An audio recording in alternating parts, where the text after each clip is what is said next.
చేయాలని ఈ రాష్ట్ర ప్రజలందరూ కూడా వైఎస్ఆర్ పార్టీకి నేరాలను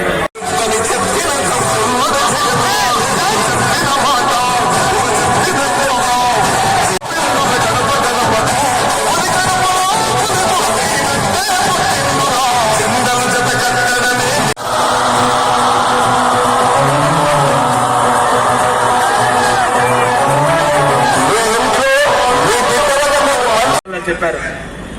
మనం ప్రజలకి ఎన్నాళ్ళు మన అధికారం ఉన్నామని కాదు, వారికి ఎంత మంచి చేశాము, ఆ కుటుంబాల్లో చిరస్థాయిగా ఆ ఇంట్లో నాన్నగారి ఫోటోలాగా చేసిన రాజశేఖర రెడ్డి ఎలా అయితే